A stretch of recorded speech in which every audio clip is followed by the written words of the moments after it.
नमस्कार, news India आप देख रहे हैं। मैं आपके साथ सागर मिश्रा। सीधे आपको लेकर चलते हैं जहां पर सदन की कार्रवाई शुरू हो चुकी है। दिखाते हैं आपको।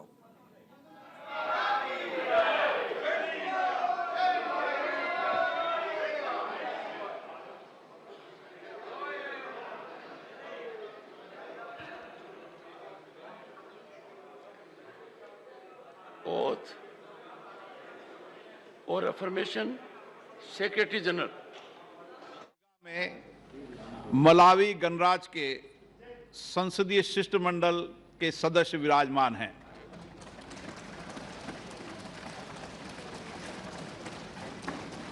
मैं अपनी ओर से तथा सदन के सभी माननीय सदस्यों की ओर से भारत की यात्रा पर आए हमारे सम्मानित अतिथि मलावी गणराज्य की नेशनल असेंबली की अध्यक्षा महामहिम सुश्री कैथरीन गोटानिहारा और वहां के संसदीय शिष्टमंडल के सदस्यों का स्वागत एवं अभिनंदन करता हूं।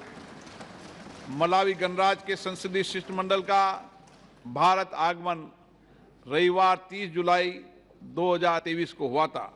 शिष्टमंडल के सदस्यगण दिल्ली के अतिरिक्त आगरा की यात्रा भी करेंगे।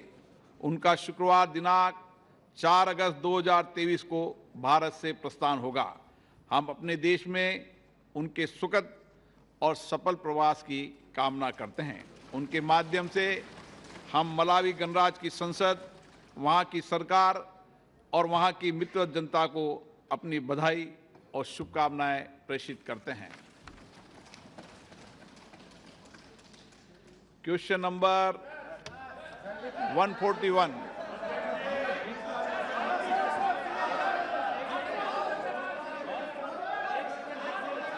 सुनील कुमार मंडल। ऑनरेबल मेंबर नहीं बोलेगा ना। क्वेश्चन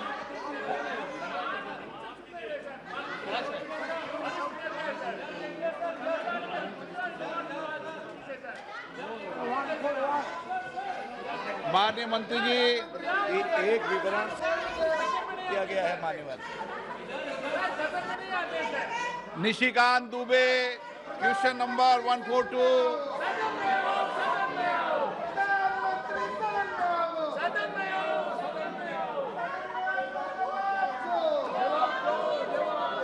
माननीय सदस्य।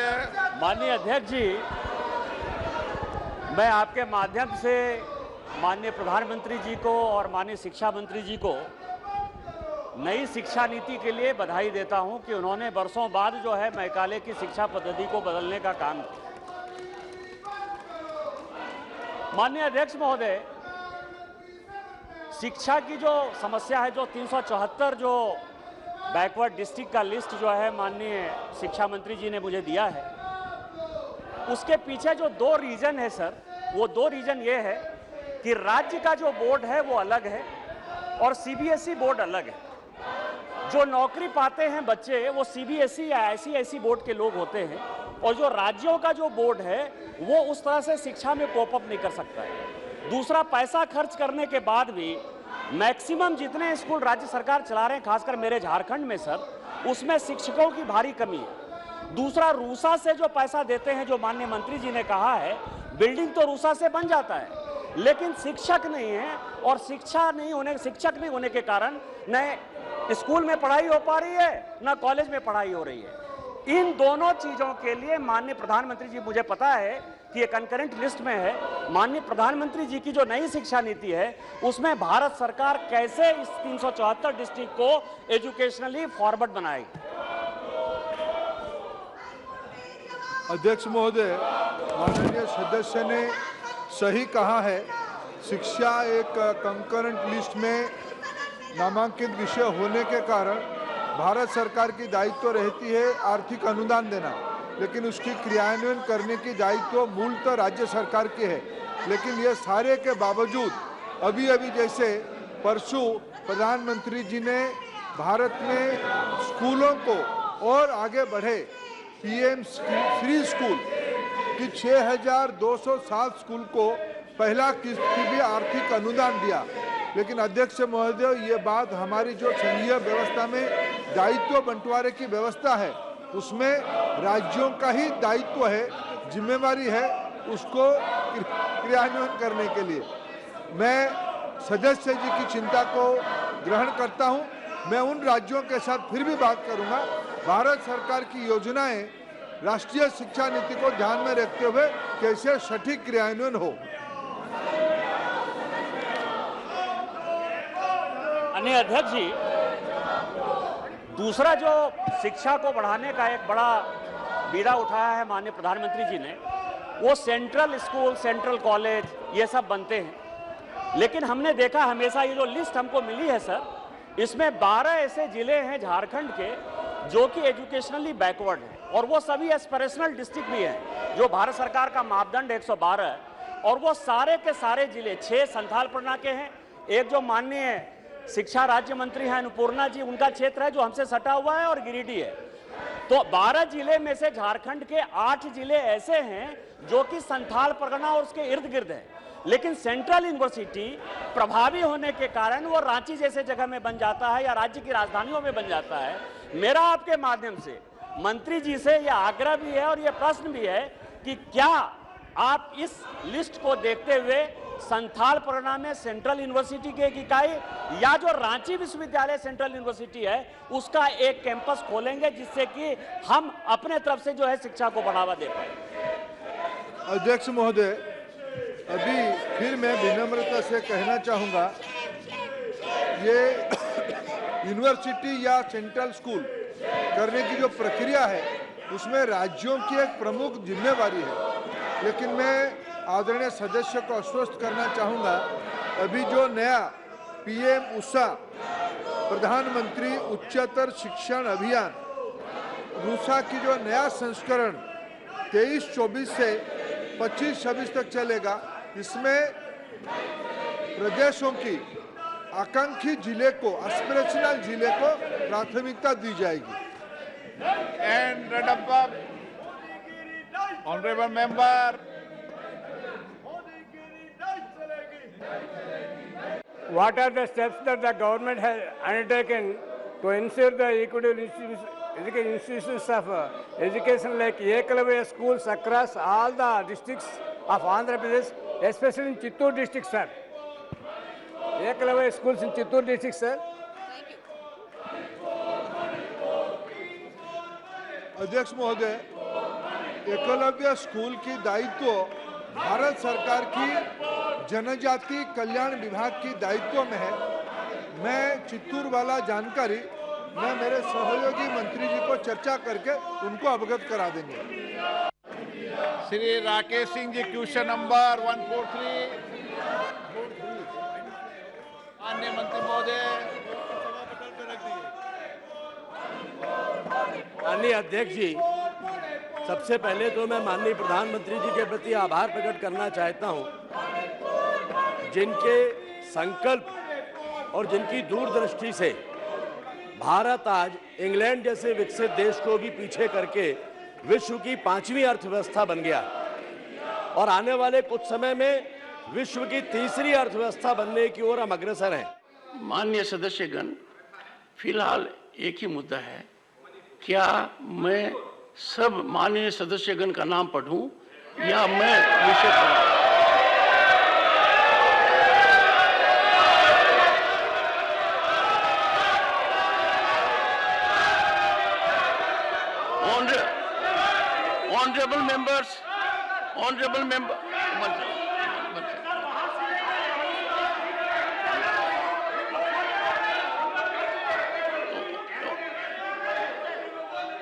Honorable member, honorable members, one second. One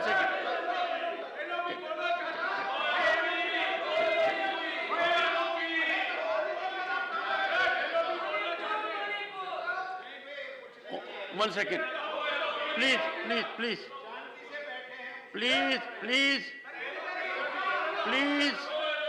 Honorable members, the importance of listed business of the House can never be overstated. Many of you have reflected on this time and again. In democracy, this is the highest platform enabling representatives of people to secure response from the government thereby effecting accountability and transparency. Suspension of the business of the House that has been listed has to be effected in rarest of rare cases. Rule 267, one second. Rule 267 came to be invoked last occasion 5 years ago in 2018. Now, honorable members, the issue which is being raised by the honorable members, I would plead with utmost respect. The issue was raised by the honorable members in all seriousness on 20th of July. And on that day, honorable members would recollect, I had taken a call and given my ruling. The government on that day had agreed for a discussion, and today the leader of the House says he is ready to discuss and deliberate right now. At 2 o'clock, right now. तो चलिए सहयोगी दीपक Choubey live जुड़ गए हैं पूरी जानकारी के साथ। दीपक, आज के दिन सदन की कैसी तस्वीर है? क्योंकि लोकसभा में जब देखा गया तो कई वहां पर अतिथिगण भी आए जिन्हें वहां पर संबोधित किया था आज के दिन सभापति ने। दीपक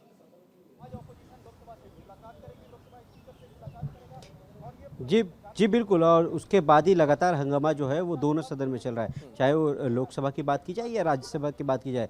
हालांकि अगर बात की जाए कि राज्यसभा में, तो राज्यसभा में जो पार्टी के नेता है और कहा जाए कि वरिष्ठ मंत्री है सरकार में, पीयूष गोयल, उन्होंने कहा कि मणिपुर पे और दिल्ली ऑर्डिनेंस बिल की अगर बात की जाए, खासकर मणिपुर की, तो उन्होंने कहा कि 2 बजे के बाद चर्चा करने के लिए हम तैयार हैं। यानी कि कहीं ना कहीं सरकार जो है वो मणिपुर की चर्चा को लेकर तैयार है। और लगातार जो विपक्ष जो है वो कह रहा है कि प्रधानमंत्री बोलें, पर क्योंकि सरकार की तरफ से ये कहना है कि लॉ एंड ऑर्डर की जो जिम्मेदारी है वो गृह मंत्रालय की है, तो इस पे गृह मंत्री अमित शाह बोलेंगे। और लगातार विपक्ष जो है वो प्रधानमंत्री को लेकर कह रहा है कि प्रधानमंत्री बोलेंगे। हालांकि हंगामा जोरदार चल रहा है, जैसे कि देखा जा रहा है कि दोनों सदनों में लगातार अगर बात की जाए, चाहे वो लोकसभा हो या राज्यसभा हो। सागर, लेकिन दीपक, कौन सी बातों पर चर्चा आज के दिन प्रस्तावित है सदन के अंदर?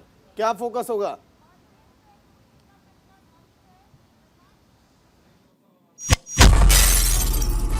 तो चलिए फिलहाल एक बड़ी खबर, लोकसभा की कार्रवाई स्थगित हो चुकी है। बड़ी खबर, लोकसभा की कार्रवाई स्थगित। हर दिन की तरह आज के दिन भी कुछ वैसी तस्वीर देखी गई सदन के अंदर। कई अतिथिगण आज पहुंचे तो हैं, लेकिन लोकसभा की कार्रवाई स्थगित।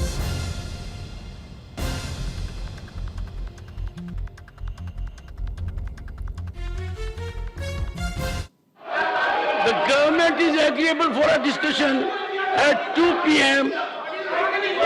I want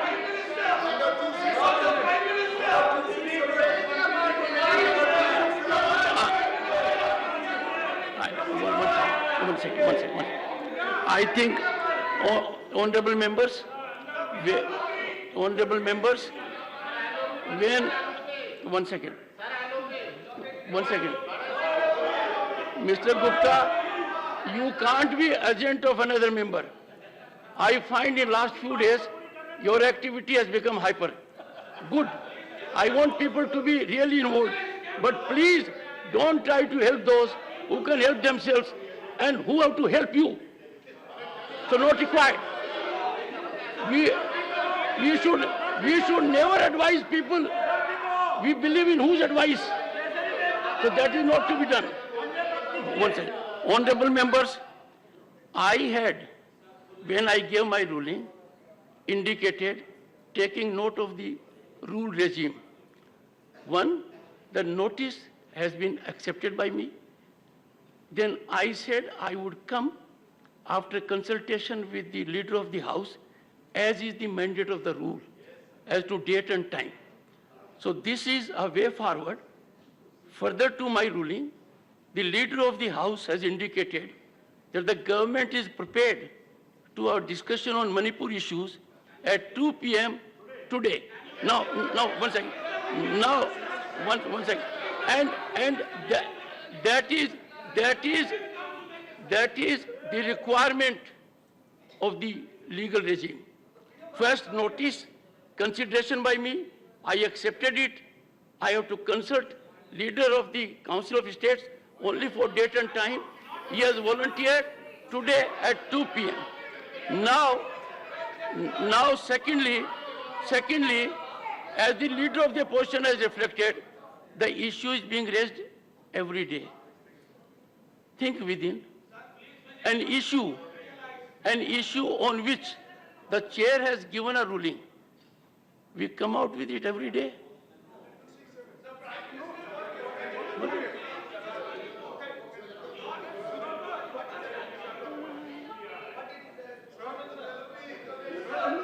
No. Are you agreeable for discussion at 2 p.m.? We have demanded discussion under Rule 267, and many of our people have visited. I want the House. Personally, our people To have focus. visited Manipur. Manipur is burning. We are requesting Prime Minister to give a statement. Are you agreeable for discussion at 2 p.m.? Nothing will go on record. Nothing will go on record. The House will meet again at 12 noon today. तो बड़ी खबर जो आप देख रहे हैं, राज्यसभा की भी कार्रवाई स्थगित हो चुकी है। लोकसभा और राज्यसभा दोनों सदनों की कार्रवाई स्थगित। विपक्ष की लगातार यही मांग कि मणिपुर पर चर्चा हो। मणिपुर पर आखिर सरकार की चुप्पी क्यों? तो राज्यसभा लोकसभा दोनों जगह एक ही जैसी तस्वीर। 12 बजे तक कार्रवाई स्थगित हुई है। राज्यसभा की कार्रवाई, लोकसभा की कार्रवाई भी फिलहाल स्थगित। बड़ी खबर जो आप देख रहे हैं, राज्यसभा लोकसभा दोनों सदनों में जमकर हंगामा आज के दिन भी देखा गया है। पहले की तरह तस्वीरें आज के दिन भी बरकरार रही हैं।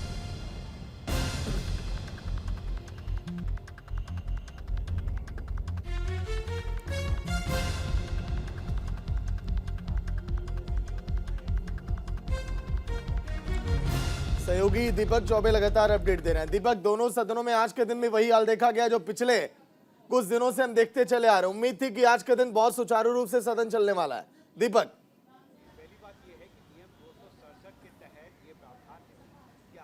बिल्कुल, और आज क्योंकि आज सोमवार का दिन था तो लग रहा था कि लगातार सुचारू रूप से जो नहीं चल पा रहा वो अब चलेगा, चर्चा होगी, क्योंकि कई ऐसे बिल हैं जो केंद्र सरकार को लाना है। बिल पास करवाने की जिम्मेदारी भी केंद्र सरकार की है।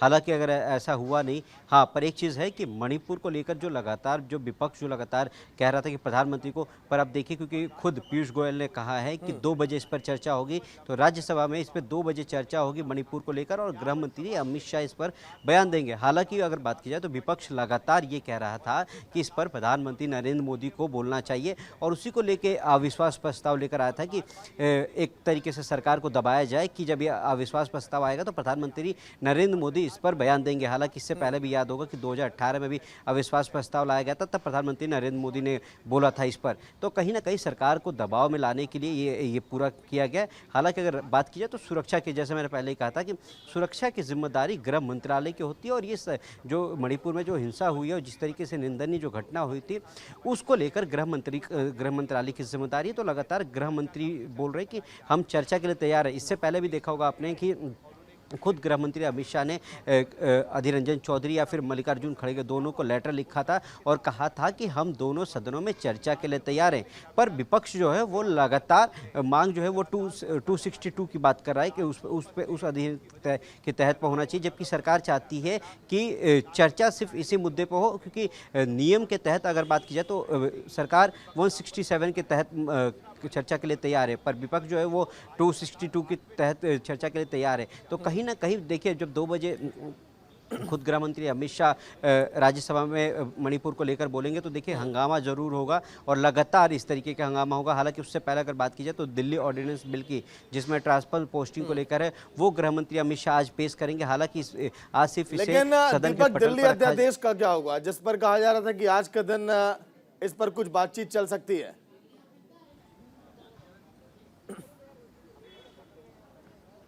जी बिल्कुल, वही मैं आपको बता रहा हूँ कि अब से थोड़ी देर में 12 बजे के आसपास गृह मंत्री अमित शाह इस बिल को सदन में रखेंगे और इस पर अगर बात की जाए तो वोटिंग की जो प्रक्रिया है वो बाद में होगी। हालांकि आज इस बिल को लाया जाएगा सदन में और उसके बाद इस पे जो चर्चा होनी है वो कल होगी, यानी कहीं ना कहीं आज बिल आ जाएगा और उसके बाद क्योंकि सरकार के पास अगर बात की जाए तो जहां एनडीए के पास 101 सांसद है, वहीं अगर इंडिया की बात की जाए तो उसके पास 100 है। इसमें सबसे ज़्यादा जो खेल होगा वो वीडीएस और वाईएसआर कांग्रेस का होगा, जो जगन मोहन रेड्डी की अगर पार्टी है वो किस तरफ जाती है। हालांकि अगर बात की जाए तो जगन मोहन रेड्डी ने पहले ही इससे पहले कई बार कह चुके हैं कि वो सरकार के पक्ष में है, क्योंकि सरकार अगर बात की जाए तो बिल्कुल दोनों देखिए राज्य 12 बजे और क्या होता है दीपक, जिस तरह से आपने जिक्र किया, और क्या आज के दिन सदन आगे जब शुरुआत होगी तो क्या कार्रवाई ढंग से चल पाएगी। शुक्रिया दीपक पूरी जानकारी के लिए।